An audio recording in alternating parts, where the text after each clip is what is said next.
Eu devia ter deixado você morrer. Essas foram as primeiras palavras que meu pai me disse depois que salvei a vida de outro soldado. Não muito bem. Não, você está bem? Só isso. Ele estava parado diante de mim, as 4 estrelas em sua gola brilhando ao sol de Nevada, seu rosto uma máscara de absoluto desgosto. Eu estava de joelhos no asfalto escaldante, com as mãos algemadas atrás das costas, e o homem que me deu a vida me sentenciava à morte em vida. Ele se inclinou, sua voz um sussurro baixo e gutural, de modo que só eu conseguia ouvir o veneno. Você contamina tudo que toca, Florence. Desde o dia em que nasceu. Deixá-la morrer no Golfo teria sido uma misericórdia. Pelo menos você teria sido uma heroína, não está desgraça. Ele pensou que estava me enterrando sob o peso do seu ódio, mas estava enganado. Ele não estava enterrando Floss Trent, o mecânico que ele havia criado para esconder sua vergonha. Ele estava desenterrando Fênix. E Fênix sempre renasce das cinzas, mais feroz do que antes. Se você sabe como é essa dor, curta. E nos comentários, diga de que cidade você está ouvindo. Preciso saber que não estou sozinha nessa luta. Meu nome é Floss Trent. Tenho 36 anos. E para entender por que meu pai me desejou a morte por um ato de heroísmo, você precisa voltar 90 minutos. De volta a quando eu era apenas uma mecânica com graxa nas mãos e um jovem piloto estava caindo do céu. 90 minutos antes, meu mundo era simples. Cheirava a fluido hidráulico e asfalto quente. Meu maior problema era um atuador teimoso no trem de pouso de um F-15. O sol batia forte no hangar, e o vasto céu vazio sobre a base aérea de Nellis era de um azul tranquilo e indiferente. Então a sirene soou. É um som que corta tudo, um lamento agudo que sinaliza a quebra daquela paz. O alerta de reação rápida. Todos os pilotos na linha de voo congelaram. Minha cabeça se voltou para a tela principal e meu coração disparou. Um único ícone, identificado como Skyamer 21, Padawan 1, estava despencando. A voz do controlador de tráfego aéreo, tensa por um pânico incontrolável, ecoou pelos comunicadores de toda a base. Mayday, Mayday, Skyamer 21 está em parafuso. O piloto ejetou. Repito, o piloto ejetou. Uma respiração coletiva foi presa na base. A ejeção foi violenta, mas possível de sobreviver. Então veio a segunda transmissão, aquela que transformou uma crise em uma sentença de morte. Disposição negativa no paraquedas principal. A reserva não está sendo implantada. Droga, a reserva dele está emaranhada. Os dados apareceram na tela. Tenente Cody Rivas, 26 anos, caindo de 3.600 metros. Minha mente, uma máquina que eu tentava desligar há 5 anos, rugiu de volta à vida. Não era pensamento, era instinto. Uma avalanche de cálculos, velocidade do vento de 15 nós, velocidade de descida de 193 km por hora, uma vida reduzida a um número, 90 segundos. Nosso esquadrão inteiro estava a quilômetros de distância, em um exercício de treinamento. Havia apenas uma aeronave na plataforma de controle de qualidade, armada e pronta, o F-23 Black Widow II, um protótipo ultra-secreto. Seu piloto designado estava em uma sala confortável e com ar-condicionado em Washington, D.C. Uma corte marcial era o melhor que eu poderia esperar. Uma sentença de prisão era mais provável. Mas a imagem do corpo de um jovem vaporizando contra o chão do deserto era um preço que eu me recusava a pagar. Meu corpo já estava se movendo. Saí correndo do hangar, minhas botas batendo no asfalto cintilante. 2 guardas das forças de segurança, jovens recém-saídos da adolescência, se moveram para bloquear meu caminho até o hangar seguro. Sargento Trent, está em uma área restrita. O senhor não está autorizado, gritou um deles, movendo a mão incerta em direção à arma. Não perdi o passo. Não havia tempo para palavras. 5 anos consertando jatos não haviam apagado uma vida inteira de treinamento. Uma rápida defesa do braço estendido do guarda, um giro, uma queda controlada que o fez tropeçar em seu parceiro. Eles estavam desequilibrados, confusos, mas ilesos. Isso me deu os 4 segundos de que eu precisava. Eu estava subindo a escada de embarque, com a palma da mão batendo no gatilho de emergência do velame. Com um chiado hidráulico, a cabine se abriu e um fantasma me abraçou. O cheiro de couro gasto e eletrônicos frios invadiu meus pulmões. Minhas mãos manchadas de graxa se moviam com uma graça esquecida, deslizando sobre o painel de controle, acionando interruptores em uma sequência que me marcou profundamente. Uma voz calma e sintetizada preencheu a cabine. A autorização necessária. Por favor, informe o indicativo de chamada. Respirei fundo, me acalmando. Quem falou em seguida não foi Floss Trent. Foi alguém que eu havia matado e enterrado 5 anos antes. Minha voz era um comando claro e frio. Indicativo de chamada Fênix, ativar. Houve meio segundo de silêncio digital. Então o sistema respondeu, bem-vindo de volta, Fênix. O rugido estrondoso e estremecedor dos motores experimentais do F-23 era um som de ressurreição. Ignorei a lista de verificação pré-voo, acelerei até a parede de fogo, e a Black Widow lançou-se para a frente como um anjo vingador. A Força G foi uma reunião brutal e bela, prendendo-me ao assento enquanto eu abria um buraco no céu vazio. Abaixo de mim, Rivas era um pontinho caindo, uma vida prestes a se extinguir. Meu plano era pura loucura. Eu ia usar o som como arma. Empurrei o jato além de Mach 1, depois Mach 1,5, o chão do deserto um borrão sem sentido. O objetivo era um mergulho em alta velocidade e baixa altitude, parando no último segundo possível. O estrondo sônico resultante, uma onda de pressão de ar concentrada, se eu cronometrasse perfeitamente, abriria violentamente seu paraquedas reserva. Muito perto, o mataria. Muito longe, não faria nada. O altímetro girou, 15.000 pés, 10.000, 5.000. Era uma valsa no fio de uma lâmina de barbear. Mirei não nele, mas em uma bolsa de ar a 50 metros à sua esquerda. Agora. Puxei o manche para trás, o F-23 rugindo em protesto enquanto nivelava a poucos metros acima do mato. Dentro da cabine, só se ouvia o som da minha respiração. Lá fora, eu acabará de rasgar o céu em 2.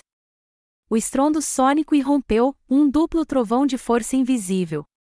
No meu monitor traseiro, observei a onda de choque atingir a figura em queda. Por um segundo assustador, nada. Então, um repentino e glorioso desabrochar de seda branca. Seu paraquedas estava aberto. Ele estava vivo. Um alívio puro e avassalador me inundou. Pela primeira vez em 5 anos, me senti completo. Mas, quando minhas rodas tocaram a pista, o alívio gelou em minhas veias. A comemoração que eu esperava não estava lá. Em vez disso, um semicírculo de um vez verde-oliva das forças de segurança aguardava, com as luzes piscando silenciosamente. E, diante deles, meu pai, com o rosto como uma máscara de granito, também esperava. A história se completava. Eu estava de volta à pista, de joelhos, sob o olhar frio e implacável do homem que acabará de me desejar a morte. As palavras da maldição do meu pai ainda ecoavam no silêncio da cela. Não eram apenas palavras. Eram fantasmas se juntando aos outros que me assombravam havia 5 anos. Sentei-me no banco de metal frio, as paredes de concreto pressionando, e senti uma doroca familiar se espalhar pelo meu peito. Desespero. Meu olhar caiu sobre o meu pulso esquerdo, para a pequena tatuagem desbotada logo abaixo do punho do meu macacão. Era um desenho simples, as letras TG e os números 0717. Top Gun, julho de 2017, uma vida inteira atrás. Era para ser um marco do meu maior triunfo. Agora era apenas o gatilho para as memórias de como tudo desmoronou. Fechei os olhos e o zumbido estéreo da cela desapareceu, substituído pelo tilintar baixo de talheres em porcelana fina. Eu estava de volta a uma churrascaria sofisticada em Reno, daquelas com cabines de couro grosso e garçons de aventais pretos impecáveis. O ar cheirava a carne grelhada e vinho caro. Era a noite da minha formatura em Top Gun.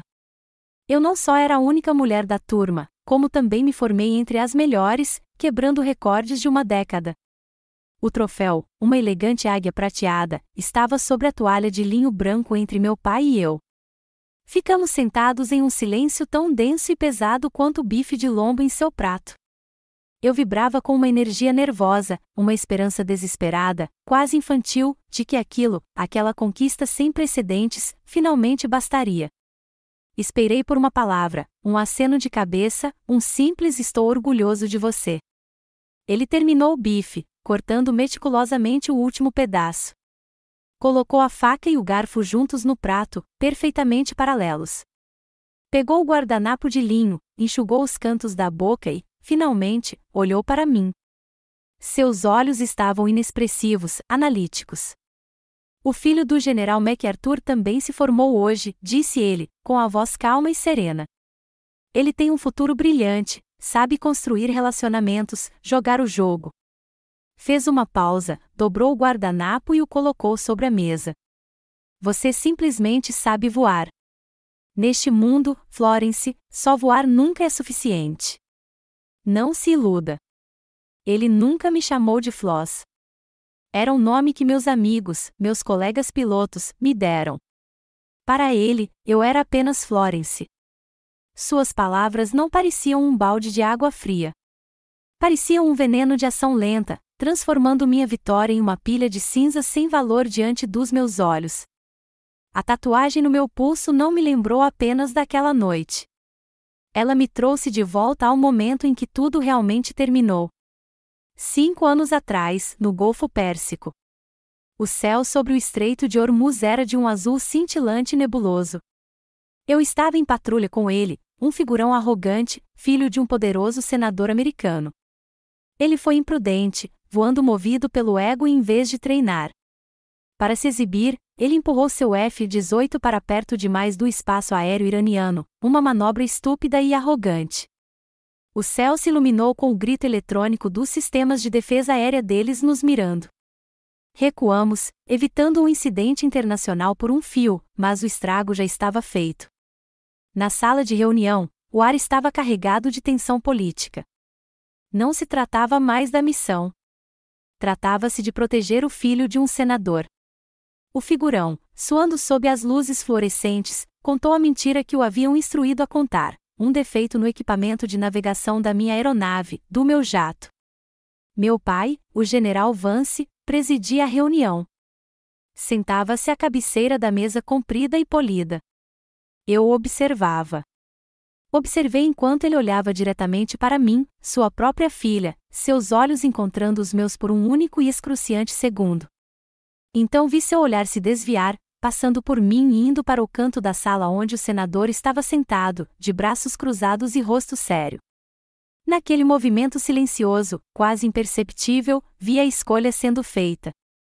Ele não estava escolhendo uma mentira em vez da verdade. Ele estava escolhendo sua carreira, suas alianças políticas, em vez de seu próprio filho. Naquele momento, ele não tinha uma filha. Ele apenas tinha uma perda aceitável. A última lembrança foi a mais fria. Uma semana depois, eu estava em seu escritório no Pentágono. A sala estava imaculada, repleta de bandeiras, prêmios e fotos dele com homens poderosos. Nenhuma delas era minha. Ele não me ofereceu um assento. Ele não me ofereceu uma escolha. Ele deu uma ordem. O registro oficial declarará que o capitão Phoenix Vance está desaparecido, presumivelmente morto em um acidente de treinamento, disse ele, com a voz desprovida de qualquer emoção. Uma morte de herói. Quanto a você, Florence, receberá uma nova identidade, uma classificação de mecânica. Será transferida para Nelis. É isso ou uma corte marcial por traição que destruirá o nome da família Vance por causa da sua imprudência? Não era proteção. Era um exorcismo. Ele estava expulsando a parte de sua vida que não se encaixava em sua narrativa perfeita. Algumas semanas depois, eu estava sentado em um apartamento barato assistindo ao noticiário da noite.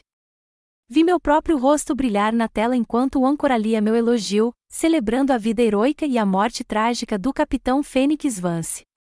Ele havia realizado um velório em minha homenagem, um funeral para uma pessoa que ainda estava viva. Abri os olhos. O frio da cela voltou, afugentando os fantasmas. O desespero era avassalador, um peso esmagador que ameaçava finalmente extinguir qualquer centelha que me restasse. Por 5 anos, ele foi o senhor do meu destino. Ele havia escrito minha história, minha morte e minha nova vida miserável. Mas então outro fantasma entrou no quarto, um mais gentil, minha mãe. Ela havia morrido anos antes, vítima de um aneurisma repentino, mas sua voz era tão clara como se estivesse sentada ao meu lado. Ela estava recitando os versos do seu poema favorito, aquele de William Ernest Henley que ela lia para mim sempre que eu me sentia perdido. Meus lábios se moveram, formando as palavras num sussurro que mal parecia um sopro. Eu sou o mestre do meu destino. Eu sou o capitão da minha alma. Repeti, as palavras soando estranhas, mas verdadeiras. Ele havia tomado minhas asas, meu nome, minha vida. Ele fora o senhor do meu destino por 5 longos anos. Mas minha alma, aquele fogo que ele pensava ter sufocado, ainda era minha. Uma pequena brasa começou a brilhar na escuridão. Ele não a apagaria. De novo, não. Desta vez, eu seria o capitão. A brasa de desafio que encontrei naquela cela de detenção era algo frágil. Eu sabia que seria testada. Só não sabia com que rapidez ou com que brutalidade. Fui libertado sob fiança, mas libertado era a palavra errada. Fui suspenso do serviço e confinado à base, prisioneiro em uma cela maior. Os sussurros começaram imediatamente. Eu havia me tornado um espetáculo, uma criatura num zoológico que eu mesmo criei. Entrar no refeitório era a parte mais difícil. No momento em que eu atravessava as portas, a tagarelice alta e barulhenta de centenas de aviadores cessava, não instantaneamente, mas em uma onda de silêncio que me seguia pela sala. Só restava o raspar dos garfos nos pratos e o peso de 100 pares de olhos nas minhas costas. Eu me sentava a uma mesa vazia e tentava comer, com a comida com gosto de papelão, enquanto os sussurros ecoavam nos limites da minha audição, deliberadamente altos o suficiente para que eu captasse os fragmentos. É ela, a mecânica maluca. Ouvi dizer que ela escapou de uma corte marcial dormindo. As palavras de estranhos eram fáceis de ignorar. O que realmente me magoava eram os olhares da minha própria tripulação, dos outros mecânicos, dos homens e mulheres alistados com quem trabalhei, compartilhando cervejas geladas e trapos engordurados sob o sol implacável de Nevada. Eles eram meu povo, minha tribo. Agora me olhavam com uma mistura de medo e traição, como se eu tivesse quebrado alguma regra sagrada e não escrita. Eu tinha saído da linha, e no mundo deles, você não sai da linha. Eu era um pária. Depois de alguns dias naquele silêncio sufocante, eu não aguentava mais. Naquela noite, entrei na minha velha picape, com o motor roncando com um conforto familiar, e fui embora. Acabei no Checkered Flag, um bar empoeirado e iluminado por neon bem em frente ao portão principal, onde os pilotos iam se gabar e os mecânicos iam esquecer. Eu só queria uma cerveja gelada num canto escuro, um momento de anonimato. Mas não há anonimato quando você é a principal notícia na fábrica de boatos da base. Um grupo de jovens pilotos de F-16 no bar me reconheceu. O líder deles, um tenente arrogante com o codinome Slider, aproximou-se com arrogância, seguido pelos colegas como hienas. Ele bateu o copo de uísque na minha mesinha. Ora, Sargento Trent, zombou, proferindo minha patente com desprezo. Ouvi dizer que você sujou um pouco a cabine daquela nova Black Widow. Precisa que nós, pilotos, te ensinemos a limpá-la? Ah, espera, ele deu um sorriso irônico. Esse é o seu trabalho, não é? O grupo atrás dele caiu na gargalhada. O ar no bar ficou denso e parado. Era uma performance, e eu era a estrela relutante. Por um momento, a velha fúria, a Fênix, quis vir à tona, mas eu a contive. Levantei os olhos da minha cerveja e encontrei os dele. Mantive a voz baixa e fria, áspera como gelo. Essa cabine está mais limpa do que o seu caráter, tenente.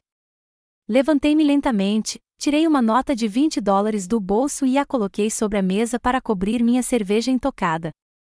Caminhei em direção à saída sem dizer mais nada, deixando-o e seus comparsas parados em um silêncio atordoado e constrangedor. Não lhes dei a satisfação de uma luta, mas a vitória pareceu vazia. No dia seguinte, entendi o porquê. A pressão invisível que eu vinha sentindo tornou-se uma parede sólida.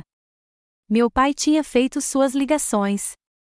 Um muro oficial de silêncio foi erguido em torno do incidente. O relatório da missão de Rivas foi classificado como ultra-secreto. Meus pedidos de informação foram negados. Meu próprio histórico de serviço foi sinalizado.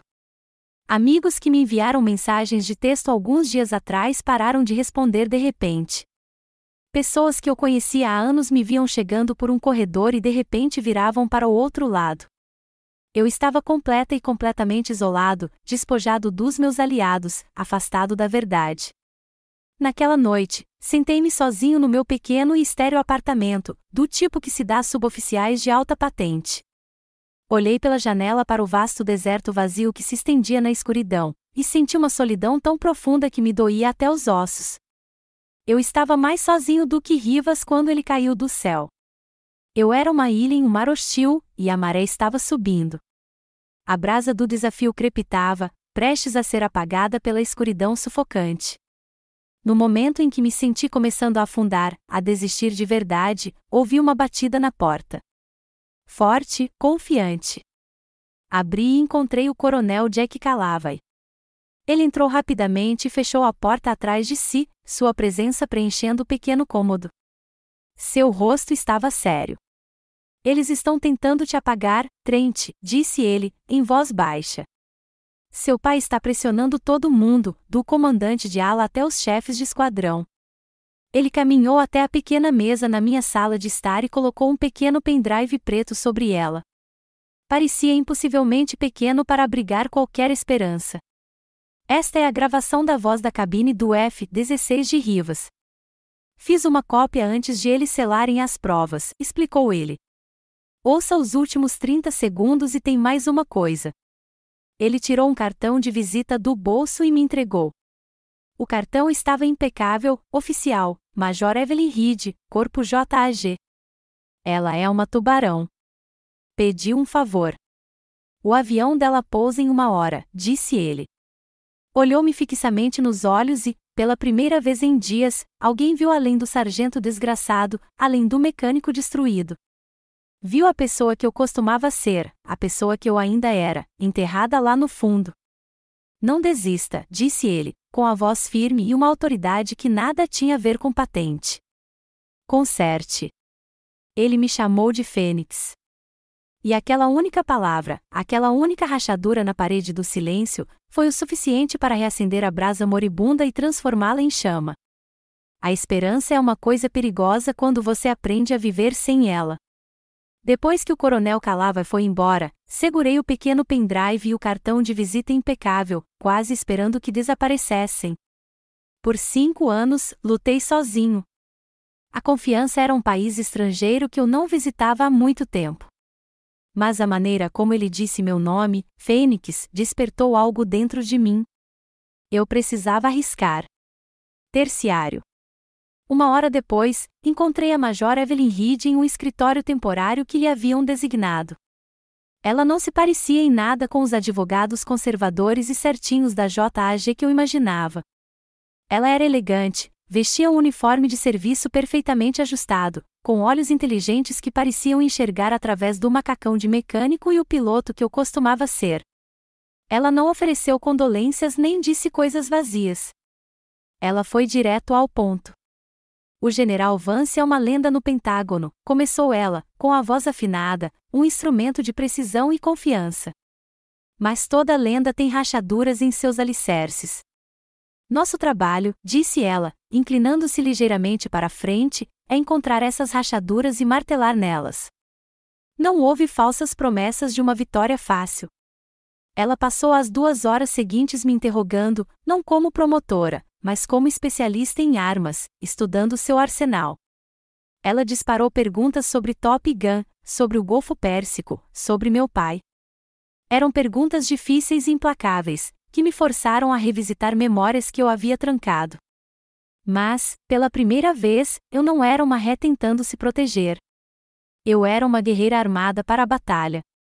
Vamos ver o que o nosso amigo coronel nos deu, disse Reed finalmente, pegando o pendrive e conectando-o ao seu laptop. Ela colocou um par de fones de ouvido, escutou por um momento e então me entregou um segundo par. A gravação da caixa preta de Rivas era quase toda estática, acompanhada do som de sua respiração ofegante e em pânico enquanto ele caía. Meu estômago se contraiu ao ouvir aquilo. Mas então, pouco antes de a gravação terminar, pouco antes de ele perder a consciência, sua voz surgiu, fraca e confusa, mas inconfundível. Falha no sistema de oxigênio. Não foi erro do piloto. Relatório. Negligência na manutenção. Reed e eu nos entreolhamos, minha respiração presa na garganta. Estava bem ali. O acidente não foi culpa de Rivas. Foi uma falha de equipamento, um problema conhecido com o sistema de oxigênio do F-16 que já havia sido relatado antes, mas ignorado para cortar custos. Isso era maior do que meu voo não autorizado. Meu pai não estava apenas tentando esconder meu ato de heroísmo. Ele estava encobrindo um padrão mortal de negligência em uma das bases mais importantes da Força Aérea. Essa era a rachadura na fundação, e nós a tínhamos acabado de encontrá-la. No dia seguinte, recebi uma mensagem. O tenente Rivas estava acordado e perguntava por mim. Entrar naquele quarto de hospital foi surreal. Ele estava pálido e conectado a monitores, mas seus olhos estavam claros. Ele se esforçou para se sentar quando entrei. Disseram-me que você era mecânico, disse ele, com a voz rouca. Balançou a cabeça ligeiramente. Mas eu vi você voar. Eu vi você dançar à beira de um estrondo sônico para me salvar. Aquilo não era um mecânico. Era um anjo da guarda. Ele olhou para mim, e em seus olhos, vi uma gratidão crua e sem filtros que eu nunca tinha visto na vida.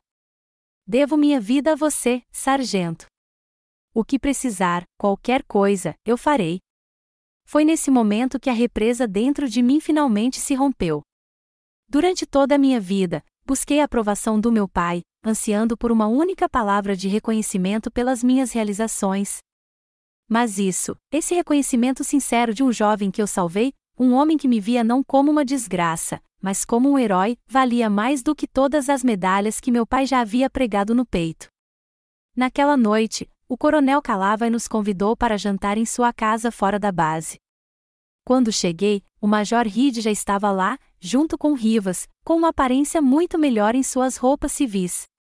A casa estava quentinha e permeada por um cheiro forte e picante. A esposa de Calavai, uma mulher gentil com um sorriso caloroso da Louisiana, estava mexendo uma panela grande no fogão. Gumbo de frango com linguiça andouille, anunciou alegremente, com certeza cura qualquer problema que você tiver. Sentamo-nos à pesada mesa de jantar de carvalho, um mundo distante da fria formalidade da vida militar. Não falamos sobre o caso. Em vez disso, falamos sobre nossas vidas, nossos sonhos, os lugares que queríamos conhecer. Rivas falou sobre o desejo de ensinar seu futuro filho a voar. Reed falou sobre caminhar pela trilha dos Apalaches. Calavai contou histórias sobre seus primeiros dias como piloto. Pela primeira vez em 5 anos, senti meus ombros relaxarem. Senti que pertencia àquele lugar. Não era aquele jantar sufocante e silencioso em uma churrascaria chique com um pai poderoso julgando meu valor. Era riso, calor e o conforto fácil de pessoas que te apoiavam. Esta era uma família de verdade, uma família forjada não pelo sangue, mas por um juramento compartilhado e tácito, a promessa de que nunca, jamais, se abandona um camarada caído. À medida que a noite caía, nos reunimos na sala de estar, com a atmosfera mudando de social para estratégica. Reed descreveu nossos primeiros passos, com a voz afiada e focada novamente. Tínhamos a gravação. Tínhamos uma testemunha. Tínhamos um ponto de partida. Tínhamos uma equipe. Olhando para os rostos ao meu redor, um advogado astuto, um piloto grato, um coronel corajoso, senti aquela frágil brasa de desafio rugir até se transformar numa chama firme e determinada. Meu pai havia construído um muro de silêncio ao meu redor. Mas naquela noite, com esta nova família, estávamos traçando os planos para o Ariete. Pela primeira vez em 5 anos, eu tinha uma equipe. Eu tinha um plano. Eu tinha esperança. E meu pai, com o instinto de um predador, sabia que era o momento de atacar. Ele não podia impedir a investigação publicamente, então se moveu nas sombras, mirando não no meu caso, mas na minha alma. Tudo começou com um telefonema de um número desconhecido. Eu respondi, e uma voz que eu não ouvia há anos encheu meus ouvidos, não a voz fria e autoritária do general, mas a voz calorosa e profunda do meu pai, a mesma que ele usava quando eu era pequena, tentando me tirar de um esconderijo. Florence, disse ele, o próprio nome uma arma cuidadosamente escolhida. Eu sei que você está com raiva, mas isso já foi longe demais. Esqueça. Deixe para lá. Posso arranjar uma vida tranquila para você em algum lugar longe de tudo isso. Não faça isso com a família. Não manche o legado da sua mãe. Minha mãe. Ele sabia que ela era minha única vulnerabilidade, a única lembrança pura que ele ainda não conseguirá corromper. Ele balançava a ideia de paz diante de mim, envolvendo-a num manto envenenado de falsa preocupação paterna. E, por um segundo nauseante, a menininha dentro de mim quis acreditar nele. O cansaço da luta tomou conta de mim, e a oferta de uma vida tranquila era perigosamente tentadora. Mas então vi seus rostos em minha mente, os olhos afiados e inteligentes de Reed, a determinação inabalável de Calavai, a gratidão crua de Rivas. Minha voz tremeu, mas não se quebrou. O legado da minha mãe é a verdade, general, eu disse, colocando uma barreira de hierarquia entre nós. E eu não a trairei. Desliguei antes que ele pudesse responder, com a mão tremendo. O segundo ataque veio de uma direção que eu jamais previ. O presidente da minha audiência do artigo 32 foi anunciado, Coronel Mason Hawkcroft. Meu coração disparou. Hawk tinha sido meu instrutor principal em Top Gun, um mentor que eu reverenciava como um segundo pai. Ele era um homem de integridade impecável. Com ele no comando, a verdade prevaleceria. Encontrei-o em seu escritório temporário na véspera da audiência. Esperava um aperto de mão firme, uma palavra reconfortante. Em vez disso, ele não me olhou nos olhos. Ele mexia em uma caneta sobre a mesa, seus movimentos pesados, com um desconforto que me fez sentir um aperto no estômago. Meu filho, David, começou ele, com a voz baixa e tensa. Ele agora é capitão, concorrendo a uma promoção para um posto de comando sob o comando do seu pai. Ele finalmente olhou para mim, e seus olhos estavam cheios de uma dor que espelhava a minha. Floss, disse ele, o nome um pedido de desculpas.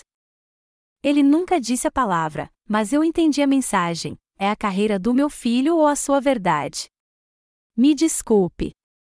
O ar saiu dos meus pulmões. Foi um golpe físico, uma pressão no meu peito que dificultava a respiração. Meu pai não tinha apenas ameaçado um homem que eu respeitava. Ele o tinha transformado no instrumento da minha destruição. Ele havia se apossado da minha esperança e a distorcido em mais uma traição. A audiência começou na manhã seguinte, em um tribunal estéril, com painéis de madeira, na base. Era um procedimento preliminar para determinar se havia provas suficientes para uma corte marcial completa. Meu pai sentou-se à mesa da acusação, não como testemunha, mas como um oficial superior preocupado, um pilar da Força Aérea. Parecia calmo, distante, como um espectador de uma peça que já havia escrito. Após a leitura das acusações iniciais, seu advogado, um tubarão do Pentágono, apresentou sua primeira prova. Era a minha avaliação psicológica de 5 anos atrás, a que meu pai me forçou a fazer depois do incidente do Golfo Pérsico. Mas não era o relatório de que eu me lembrava. Ele havia sido sutil e brilhantemente alterado. Palavras foram distorcidas, frases recontextualizadas. O relatório agora pintava o retrato de um piloto com um padrão de impulsividade imprudente, um perfil psicológico instável e um desrespeito patológico pela autoridade. Argumentavam que meu voo heróico para salvar Rivas não era heroísmo de forma alguma, era um sintoma, uma recaída de uma condição mental perigosa. Eles estavam me transformando de herói em uma bomba-relógio, uma ameaça em traje de voo, Olhei para meu pai. Ele me encarou por um instante, com a expressão completamente inexpressiva antes de voltar a atenção para os acontecimentos. Mas o golpe final, aquele que me destruiria completamente, ainda estava por vir.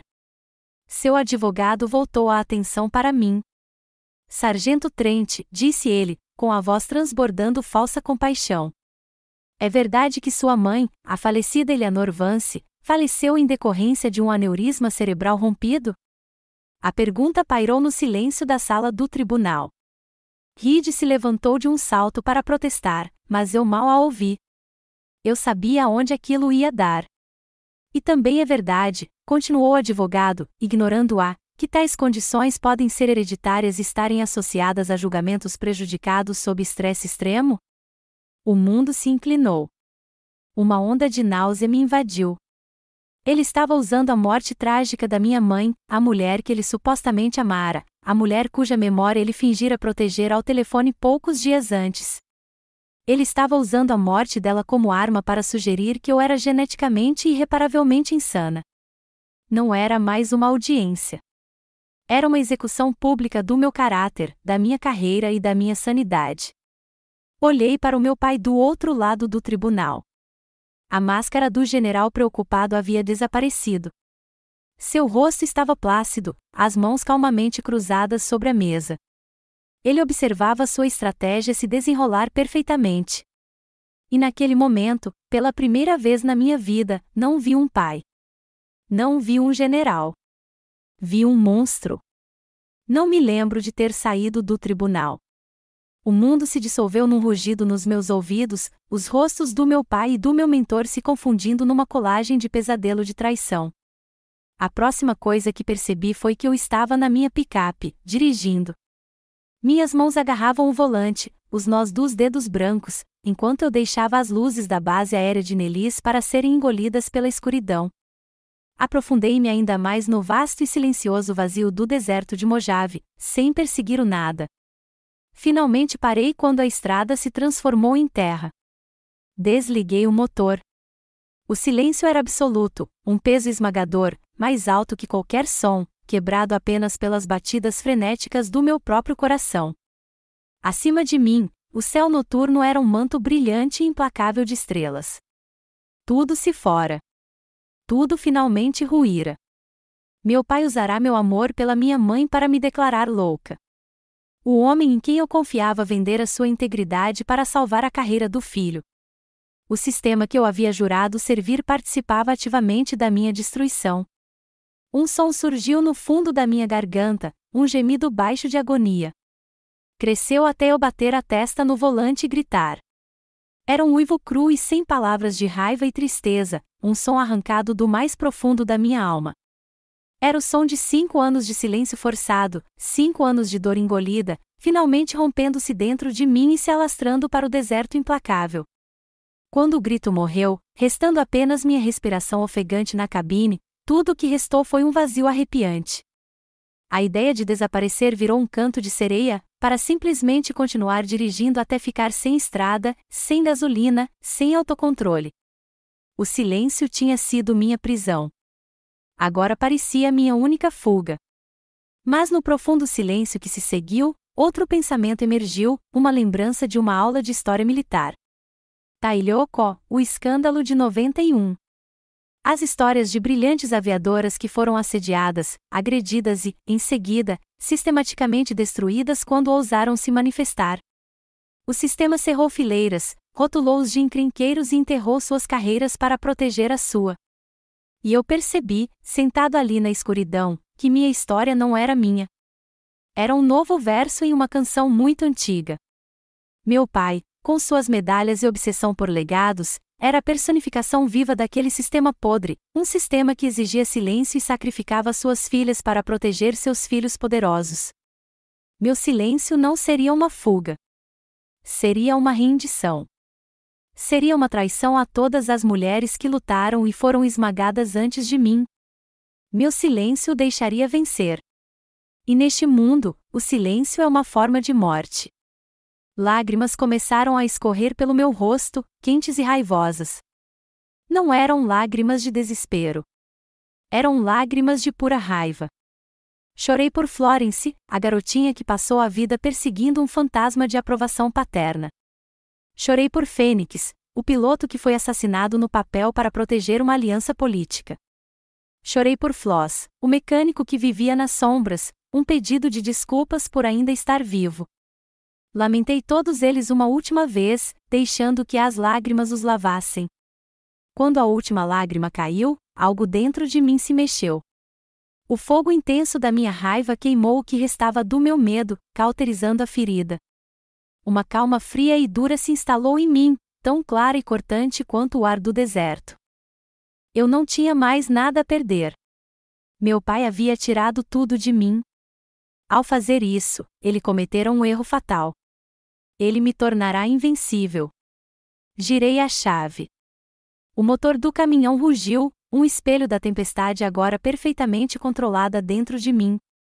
Girei o caminhão, os pneus cuspindo cascalho, e voltei para a base, meus faróis cortando um caminho determinado pela noite. Meus olhos, refletindo a luz fraca do painel, ardiam. Eram 2 horas da manhã quando entrei no escritório temporário de Evelyn Reed. A luz estava acesa.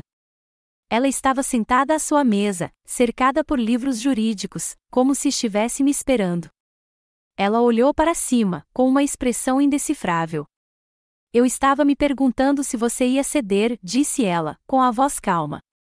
Caminhei até a mesa dela e coloquei as mãos na superfície, inclinando-me para frente para que ela pudesse ver o novo fogo nos meus olhos. Não, respondi, com a voz baixa e firme, sem nenhum traço da mulher que estivera gritando no deserto. Não vou ceder e já cansei de me defender. A partir deste momento, nós atacamos. Seus olhos se arregalaram ligeiramente, um lampejo de surpresa e respeito. Quero tudo de volta, continuei, cada palavra como uma placa de aço sendo fixada no lugar. Quero que o registro de voo do Fênix seja restaurado. Quero que a verdade sobre o que aconteceu no Golfo Pérsico seja exposta. E quero que meu pai responda pelo que fez, não apenas perante um tribunal militar, mas perante o tribunal da consciência e da história. Levantei-me, com a minha determinação tão sólida quanto o chão sob os meus pés. Se você acredita que o espírito de uma pessoa é a única coisa que ninguém tem o direito de tirar dela, clique em curtir agora mesmo. E nos comentários, só quero que você escreva uma palavra: levante-se. Vamos mandar uma mensagem. Observei a expressão atordoada, mas determinada, no rosto do meu advogado. Então prepare-se, Major, disse eu, com um tom frio na voz. Porque o general Vance está prestes a enfrentar a tempestade que ele criou. A tempestade que eu havia prometido ao meu pai não seria de fúria cega. Seria um ataque calculado, preciso e avassalador. O fogo dentro de mim havia se esfriado e se transformado em um foco frio e duro. Eu não era mais uma vítima.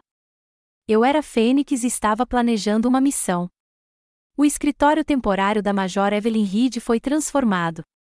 Deixou de ser uma sala e se tornou uma sala de guerra. Ela havia colado um grande retrato oficial do general Sterling Vance no centro de um quadro branco. Ele nos encarava, sério e decorado, a imagem perfeita de uma lenda militar. Para derrotar um homem como Sterling Vance, é preciso entender o que ele mais teme perder, disse Reed, com a voz áspera enquanto circulava o retrato com um marcador vermelho. E não é a carreira dele nem a liberdade dele. É o legado dele. Sua obsessão é a sua própria imagem perfeita e imaculada nos livros de história. Passamos os dias seguintes em uma busca incansável e profunda, mapeando a mente do nosso inimigo. Reed puxou todos os registros públicos, todos os relatórios que meu pai já havia assinado. Com meu conhecimento privilegiado, apontei as anomalias, os orçamentos subfinanciados para a manutenção de aeronaves comuns como os F-16, em contraste com o financiamento generoso e acelerado para seus projetos favoritos. Estávamos traçando um perfil psicológico, buscando os pontos de pressão onde sua obsessão por imagem o havia levado a cortar atalhos e criar inimigos. Enquanto desenvolvíamos nossa estratégia, Cold Echo Rivas travava sua própria batalha em campo. Ele ainda estava de licença médica, mas se recusava a ficar de fora.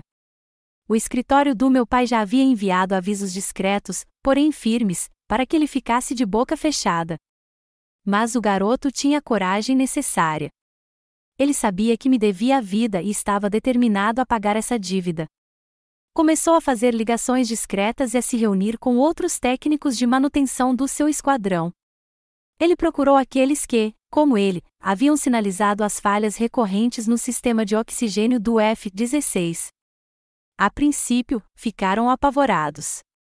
Nenhum soldado quer contrariar um general de 4 estrelas. Mas minha história e a lealdade feroz de Rivas a mim lhes deram coragem. Certa noite, Rivas conheceu um jovem aviador, de apenas 20 anos, em uma lanchonete a quilômetros de Las Vegas. Sob as luzes fluorescentes bruxuleantes, o rapaz deslizou um grosso envelope pardo sobre a mesa pegajosa. Dentro, havia fotocópias de todos os relatórios de manutenção ignorados e de todos os e-mails sem resposta alertando sobre os sistemas de oxigênio defeituosos dos últimos 18 meses.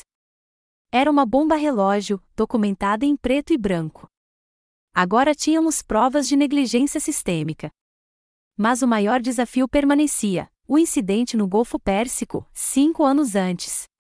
Era o pecado original, a mentira que dera início a tudo. Reed usou seus contatos no Pentágono, mas todas as portas estavam fechadas.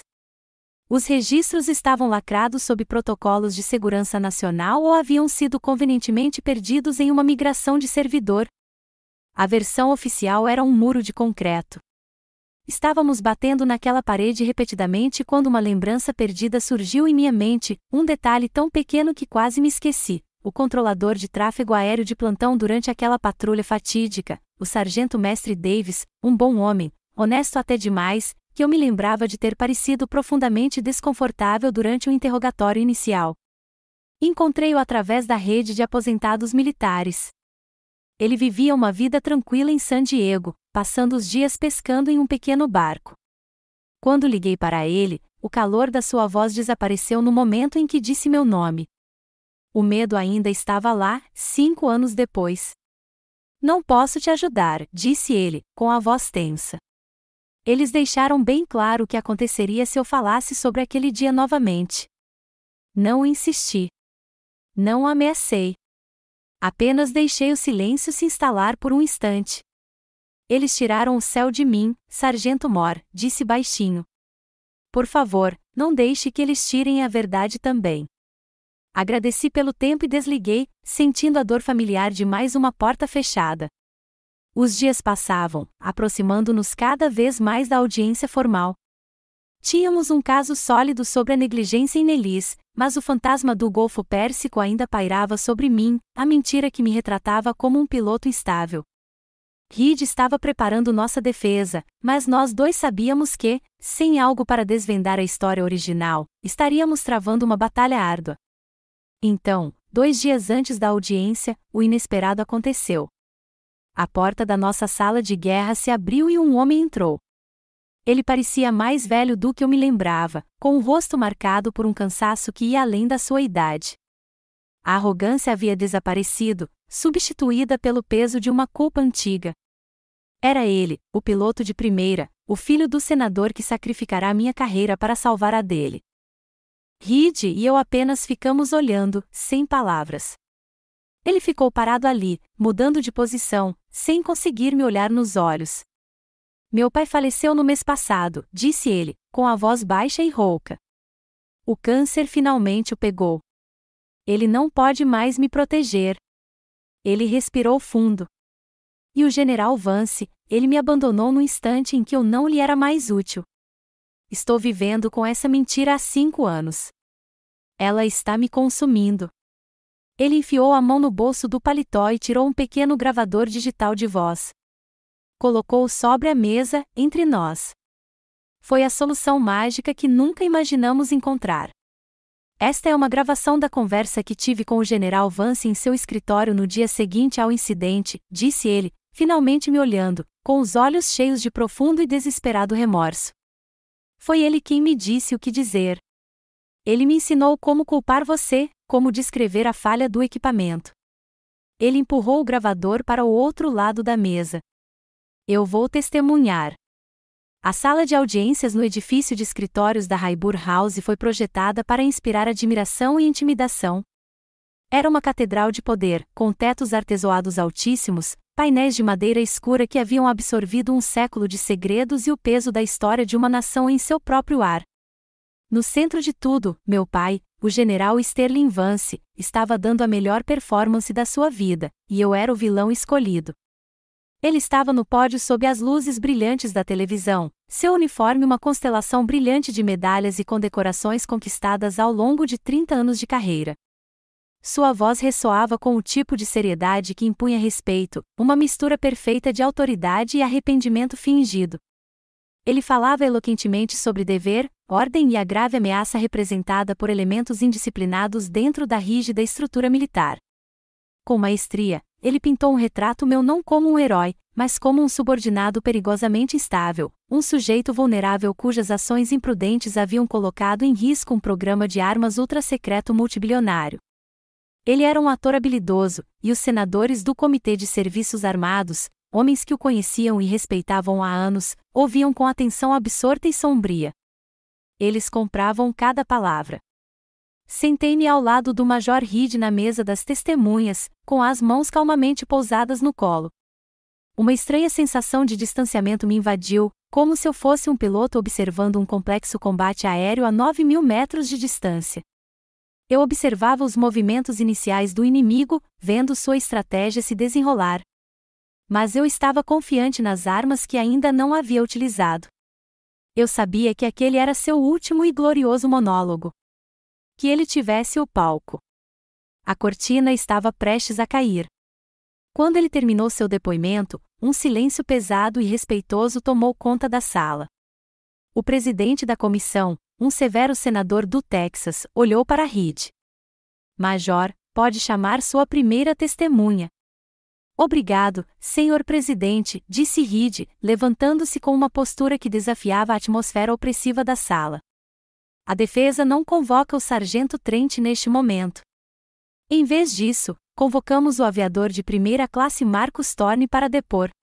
Um jovem nervoso, com um uniforme de gala impecável, dirigiu-se à cadeira das testemunhas. Era o rapaz do restaurante, aquele que arriscara a carreira para fazer a coisa certa. Sua voz tremeu a princípio ao prestar juramento, mas Reed o orientou com perguntas calmas e precisas. Ele apresentou ao comitê cópias dos e-mails e relatórios de manutenção, com a voz cada vez mais forte e clara ao ler suas próprias palavras. Meses antes, avisos urgentes sobre o sistema de oxigênio defeituoso do F-16. Detalhou, com detalhes contundentes, como seus superiores lhe disseram para se retirar, que não havia espaço no orçamento para um reparo em toda a frota. Ele estava pintando o quadro não de um acidente, mas de uma inevitabilidade. O clima na sala mudou. Não se tratava mais de um mecânico desonesto. Tratava-se de uma falha sistêmica que quase custará a vida de um piloto. Os rostos de vários oficiais de alta patente da Força Aérea sentados na primeira fila começaram a se contrair. Olhei para meu pai. Ele permanecia perfeitamente composto, uma estátua de dignidade militar, mas vi sua mão apoiada na mesa, cerrada em um punho firme, com os nós dos dedos brancos. A primeira rachadura na fundação havia aparecido. Obrigado, aviador. Está dispensado, disse Reed. A defesa chama sua próxima testemunha, o capitão Jonathan Sly. Uma onda de murmúrios percorreu a sala. A imprensa, sentindo que a história estava prestes a mudar, inclinou-se para a frente, com as câmeras focando novamente. Sly, o filho do senador, caminhou até o banco das testemunhas. Parecia 10 anos mais velho do que da última vez que o vi. A arrogância havia desaparecido, substituída por uma vergonha profunda que parecia curvar seus ombros. Ele fez o juramento e, sem muita insistência de Reed, contou tudo a eles. A verdade sobre sua manobra imprudente sobre o Estreito de Hormuz, o bloqueio do radar iraniano, o pânico resultante e a mentira que lhe fora instruído a contar. O advogado de acusação levantou-se de um salto, gritando: objeção! Isso é boato. Testemunho não corroborado sobre um incidente confidencial de 5 anos atrás. tenho corroboração, senhor presidente, disse Reed calmamente, sua voz cortando o ruído. Ela ergueu o pequeno gravador digital prateado. Esta é a gravação de uma conversa particular entre o então tenente Sly e o general Vance, que ocorreu no gabinete do general no Pentágono um dia após o incidente no Golfo. A sala ficou em silêncio absoluto. Era possível ouvir um alfinete cair no carpete grosso. Reed colocou o gravador em frente ao microfone e apertou o play. A voz do meu pai, fria, arrogante e absolutamente inconfundível, preencheu a sala, um fantasma eletrônico que voltou para assombrá-lo. Esqueça o que aconteceu, ordenou a voz na gravação. O que importa é o que diz o relatório. Houve um problema com o equipamento do jato dela. Ela é uma boa piloto, mas é apenas uma piloto. Estamos jogando um jogo muito maior aqui, filho. Agora, vamos repassar seu depoimento mais uma vez. Todos os olhos, todas as lentes de câmera na sala se voltaram para encarar meu pai. Sua máscara de compostura estoica finalmente se estilhaçou. Um lampejo de puro pânico surgiu em seus olhos antes que ele pudesse substituí-lo por uma máscara de indignação. Mas era tarde demais. Todos tinham visto. A lenda havia sido revelada como uma fraude. Por fim, Reed disse no silêncio profundo, a defesa chama o sargento Floss Trent. Caminhei até o pódio. Não olhei para os senadores, para as câmeras, nem mesmo para Reed. Meu olhar estava fixo em meu pai. A raiva que me sustentara por tanto tempo havia desaparecido. Tudo o que senti foi uma pena imensa e vazia por aquele homenzinho que havia construído um legado vazio. Senhor presidente, senadores, comecei, com a voz clara e firme. Minha história não é única. Gostaria que fosse, mas é sintoma de uma cultura onde a imagem de integridade é mais importante do que a integridade em si, onde verdades são enterradas para proteger legados imaculados que, para começo de conversa, nunca foram reais. Continuei, a questão diante deste comitê hoje não é se eu quebrei as regras quando salvei a vida do tenente Rivas. Eu quebrei. A verdadeira questão é, que tipo de força aérea queremos? Uma força onde um aviador arrisca tudo para salvar um camarada caído em terra ou no céu? Ou uma força onde um general sacrifica a própria filha para salvar sua carreira? Deixei meu olhar pousar em meu pai, minha voz suavizando, não por fraqueza, mas por uma clareza final e devastadora. Eu voei em meio a uma tempestade para salvar um homem. Você criou uma tempestade para destruir uma pessoa. O jogo havia terminado. Checkmate. O rescaldo da audiência foi uma tempestade midiática. O nome general Sterling Vance, antissinônimo de integridade e heroísmo, tornou-se símbolo de desgraça. Canais de notícias publicaram seu retrato decorado ao lado de citações contundentes da transcrição da audiência.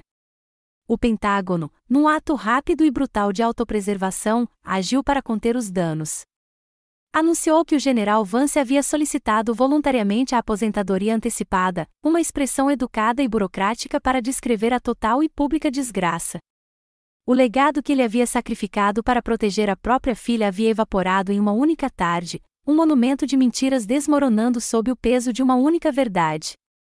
Assisti ao noticiário de um quarto de hotel silencioso em Washington, descevi seu rosto estampado na tela, o império que ele havia construído desmoronando ao seu redor.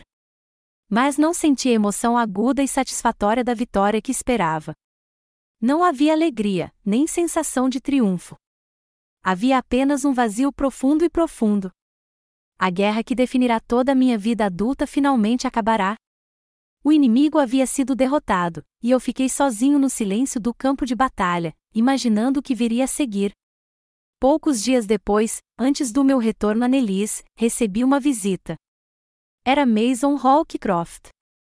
Ele parecia cansado, mais velho do que há apenas uma semana, com o estresse da escolha marcando novas rugas em seu rosto. Ele estava diante de mim, segurando uma única folha de papel. Era sua carta de demissão. Fiz a escolha errada, Floss, disse ele, com a voz carregada de uma vergonha genuína e dolorosa de testemunhar. Escolhi a carreira do meu filho em vez da minha própria honra. Em vez de você. Não mereço mais usar este uniforme, e certamente não mereço ter sido seu instrutor. Ele me estendeu a carta. Olhei para aquele homem, um homem bom que havia sido colocado em uma situação impossível por um monstro. Vi o tormento em seus olhos e soube que era um castigo muito maior do que qualquer um que eu pudesse desejar a ele. Não peguei a carta.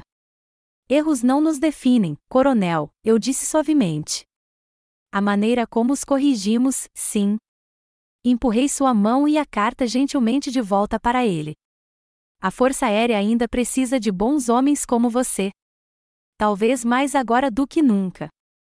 Fique e garanta que nenhuma outra fênix tenha que morrer em silêncio. Ele olhou para mim, com os olhos cheios de uma gratidão que dispensava palavras. Assentiu, virou-se e foi embora. O segundo visitante não foi nenhuma surpresa. Uma mensagem de texto de um número desconhecido, mas eu sabia de quem era, um pedido simples: encontre-me no Memorial da Força Aérea.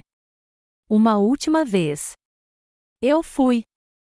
O memorial fica em uma colina em Arlington, com suas 3 torres de aço reluzentes elevando-se para o céu, imitando a trajetória de voo de um esquadrão executando uma manobra perfeita de explosão de bomba. Era um lugar de honra, de reverência, uma escolha estranha para uma reunião final e interrompida. Ele estava parado na beira do mirante, olhando para o Pentágono do outro lado do rio. Não usava uniforme, apenas uma simples camisa polo civil e calças compridas. Parecia menor, mais velho, apenas um homem, não um general, não um monstro. Tiraram tudo de mim, disse ele sem se virar, com a voz amarga. Está satisfeito agora? Fiquei ali parado por um longo tempo, observando as torres brilharem ao sol da tarde. Pensei na garotinha que desejara desesperadamente o seu amor, no jovem piloto que desejara o seu respeito, no mecânico arrasado que desejara ser deixado em paz. Eu nunca quis tirar nada de você, eu disse finalmente, com a voz calma e serena. Eu só queria de volta o que você tirou de mim. Meu nome, minha verdade, meu céu. Ele se virou então, e pela primeira vez na minha vida, vi algo além de raiva, decepção ou fria autoridade em seus olhos. Eu vi desespero.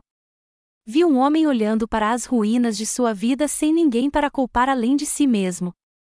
Sinto muito, Florence, disse ele.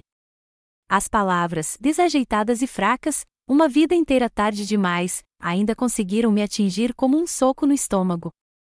Uma parte de mim, a garotinha que ainda vivia em algum lugar lá dentro, queria correr até ele, aceitar aquele pedido de desculpas quebrado e fingir que, de alguma forma, ele poderia consertar tudo.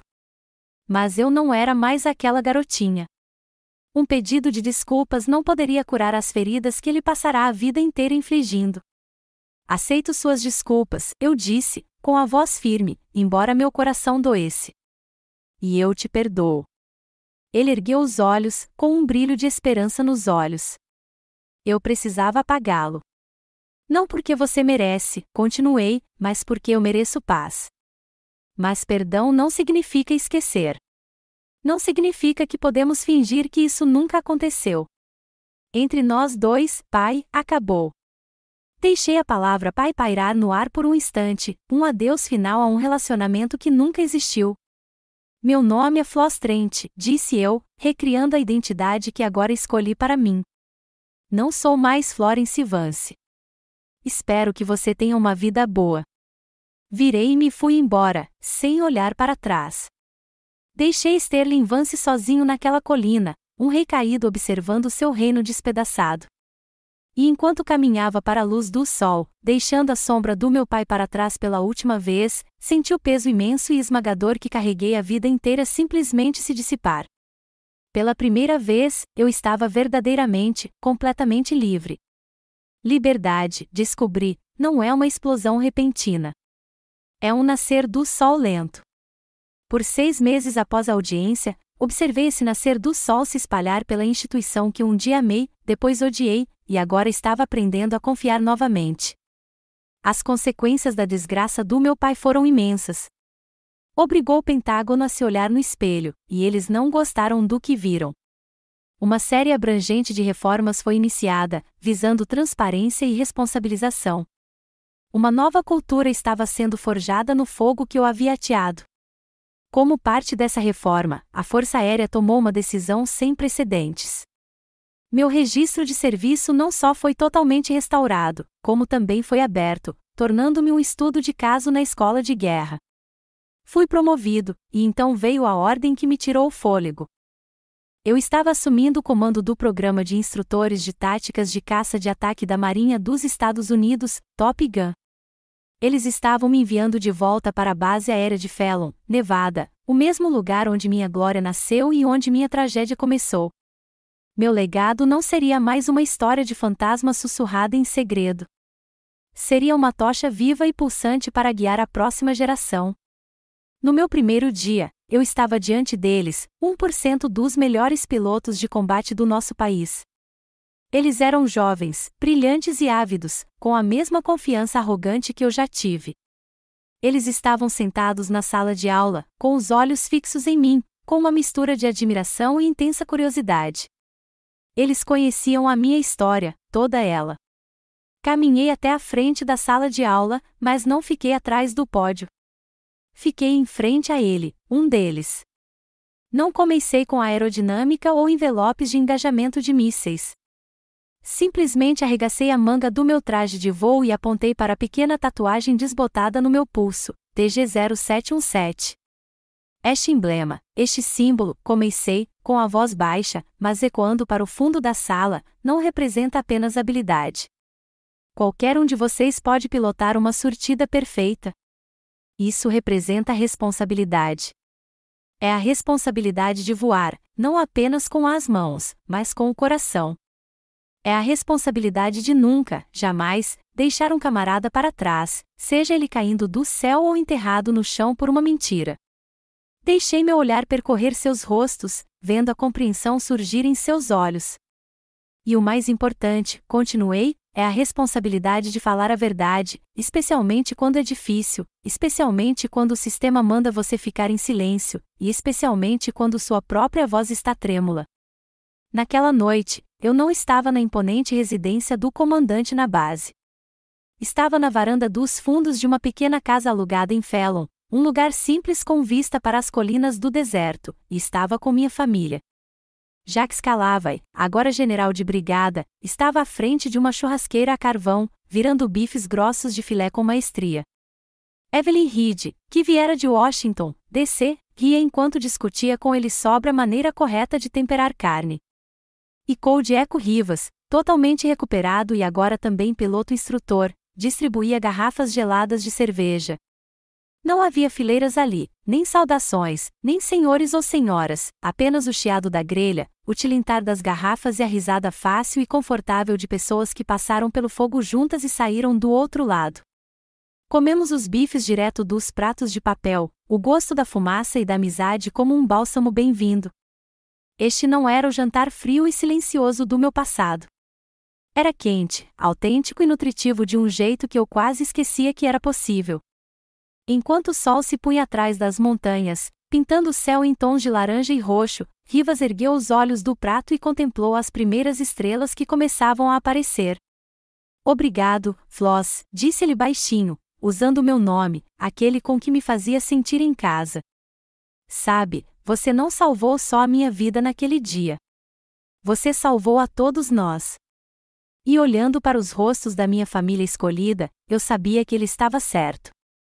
A parte final da minha própria cura veio na manhã seguinte. Eu estava na pista de voo, no ar fresco e límpido do deserto, vestido com um traje de voo que parecia uma segunda pele. À minha frente, um F-18 Super Hornet, com suas linhas nítidas e poderosas contra o sol nascente. Eu não estava mais escalando a escuridão secreta do F-23, voando sozinho em uma missão desesperada. Hoje, eu estava voando com um jovem piloto, um aluno, no assento atrás de mim. Meu trabalho não era mais apenas pilotar, mas ensinar, passar o bastão. Antes de subir a escada para a cabine, parei. Olhei para o vasto e impossivelmente azul céu de Nevada, um céu que um dia fora minha catedral e depois minha gaiola. O vento do deserto, fresco e com aroma de sálvia, soprava em meus cabelos, e um sorriso se espalhou pelo meu rosto, não um sorriso irônico, não um sorriso de triunfo, mas um sorriso lento e genuíno de paz pura e genuína. O céu não era mais um lugar de memórias dolorosas. Não era mais um campo de batalha. Tinha voltado a ser o que sempre fora concebido para ser, uma promessa de liberdade ilimitada. Meu pai tentará construir um legado de pedra, aço e segredos. Ele fracassara. Meu legado não era vingança. Não era um arquivo em um armário ou um nome em uma placa. Meu legado era o próprio céu, e eu finalmente o havia reconquistado. Minha luta pelo céu acabou, mas sei que não conseguiria enfrentá-la sozinha. Saber que vocês estavam aí, ouvindo de suas cidades ao redor do mundo, isso me deu força quando eu mais precisei. Obrigada. Minha história é apenas uma. Este canal é um lar para histórias como a nossa, histórias de resiliência, de encontrar sua voz quando o mundo exige seu silêncio. Se você quer fazer parte deste esquadrão, desta família construída com base na força compartilhada, siga-nos ou inscreva-se para não perder a próxima missão. Até lá, lembre-se de reivindicar seu próprio céu. Você o merece.